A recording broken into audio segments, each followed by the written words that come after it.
So the game starts by the referee, with the game master in this game, writing a brief for the players, and the brief only includes an object to steal, so the target of the heist, the location where the target or the object is held, a budget, which is the amount of resources or money the players have at their disposal, and then 6 complications that the players will have to work around in the other phases of the game. He slides this brief to between 3 to 5 players is the ideal group for this game.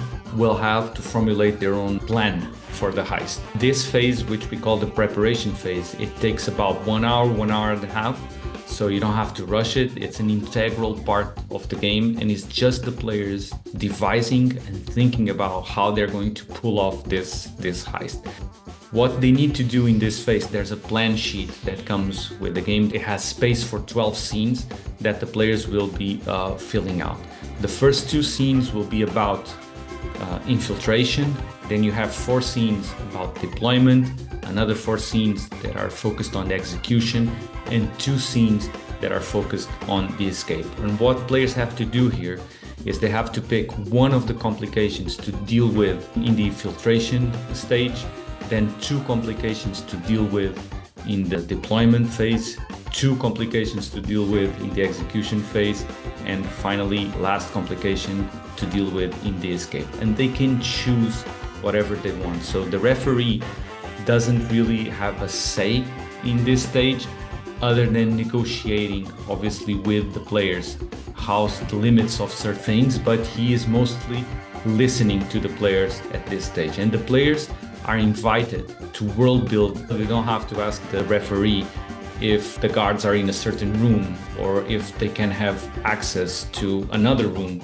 They are invited in this game to world build as much as they want. And the idea here being you should put yourself in as much unnecessary trouble as you could, because that's how the game functions better. So they write down these scenes and they have to address the complications in the brief, and the order of the complications doesn't matter. You choose whatever complications you want for whatever stage of the plan, and then we go on to the action phase, which normally is the second part of the movies, which is the crew actually pulling off the heist. And naturally what happens here is the referee now has a plan in their hands with the 12 scenes that the players devised, thought of, and now he's going to run that for them as if it was like a traditional dungeon model. Let's say that the first scene was character A goes to the security desk, the Museum of Natural History, dressed up as an IT technician, and they are going to try to walk into the building saying there was like a power outage. So that's the scene that the players wrote down. For instance, scene number 1, infiltration. So now the referee is going to breathe life into that scene. Okay, as you enter the building, you see something on your left, you see something on your right. There's a desk there, but there's also like a cleaning person that you didn't know is going to be there. So the referee breathes life into these scenes and adds some unexpected trouble or adds a bit to the scene to make it more complicated. And then during these scenes, obviously, you get to roll dice. So whenever players attempt something risky, where the outcome is uncertain, they roll 2d6s. And if the sum of the dice is between 2 and 6, the action fails. So the action fails, they have to stack dice on a dice stack, and they have to think of an alternative to make that scene. They have to improvise something else to make the story move forward, or that scene to work as they intended.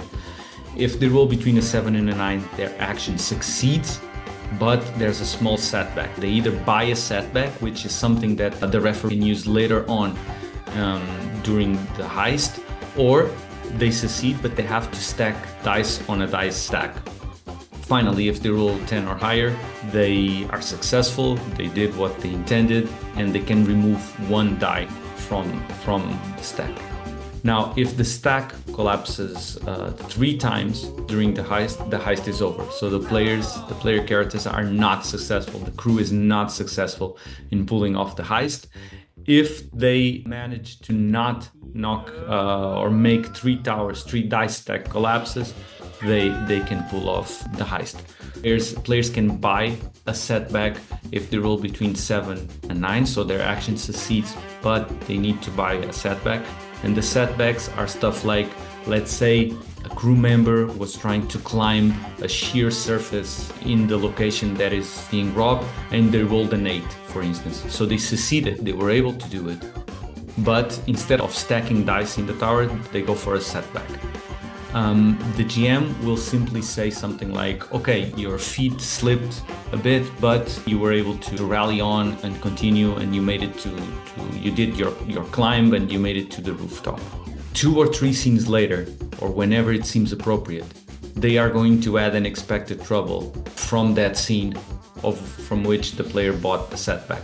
So for instance, in this particular case, let's say that the player made the climb, but their feet got stuck or it slipped. In a subsequent scene, the referee is going to say something, oh, you remember that climbing roll that you made and bought a setback? Well, you actually twisted or rolled your ankle and now it's hurting really bad, so you're going to have a disadvantage on your next roll to run away or something like that. So that's how the game works. And if players collapse 3 of these dice stacks, they lose.